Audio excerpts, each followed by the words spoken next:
Ahoj, mé jméno je Jejma a já vás vítám u mého prvního videa z mé nové série Top 5. V dnešním videu vám ukážu 5 nejdražších hotelů na celém světě. Páté místo, hotel The Atlantis. Hotel se nachází v Paradise Islandu na Bahamách. Cena za jednu noc v nejdražším apartmá vás vyjde na $25 000, což je zhruba 475 000 korun. V tomto hotelu je 10 těchto luxusních apartmá. Bridget Sides, takzvané mostové apartmány, se nazývají proto, že apartmány jsou umístěny v prostoru mezi dvěmi hotelovými věžmi. Jeden z nejznámějších hostů, který zde strávil noc, byl například Michael Jackson. Čtvrté místo. Hotel President Wilson. Hotel byl postaven v Ženevě ve Švýcarsku. Cena za jednu noc v nejdražším apartmá vás vyjde na $33 000, což je zhruba 630 000 korun. Apartmá je umístěno v nejvyšší části hotelu a můžeme zde očekávat velmi příjemnou a klidnou atmosféru, a to proto, že prezident Woodrow Wilson, který trpěl vysokým krevním tlakem, zde velmi často bydlel. Apartmá má 4 ložnice a vlastní koktejlovou místnost pro 40 hostů. Třetí místo, hotel Four Seasons. Na tento hotel můžeme narazit v New Yorku v USA. Cena za jednu noc v nejluxusnějším apartmá vás vyjde na $34 000, což je zhruba 650 000 korun.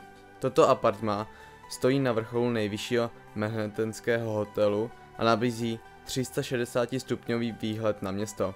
Apartmá je od podlahy až ke stropu celé prosklené a má 9 pokojů. Stěny jsou vyrobeny z platiny a propletané zlatem. V apartmá je k dispozici vlastní komorník a samozřejmě televize s možností sledovat televizní kanály z celého světa.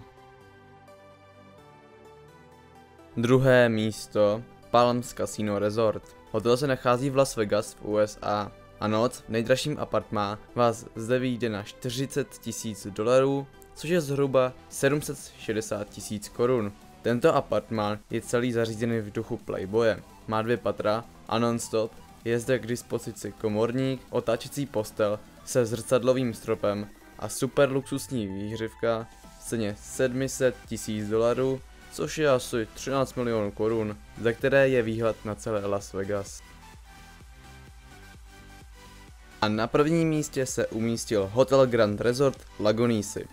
Tento hotel se nachází v Atenách v Řecku a za noc v jeho nejdražším apartmá zaplatíte neuvěřitelných $50 000, což je zhruba 950 000 korun. V tomto luxusním apartmá se nachází snad vše, co si dokážete představit. Například se zde nachází soukromý vyhřívaný bazén, sauna a dokonce si můžete objednat i vlastního komorníka, kuchaře či pianistu. A aby toho ještě nebylo málo, hotel má dokonce i vlastní soukromou pláž. A to bude z dnešního videa vše.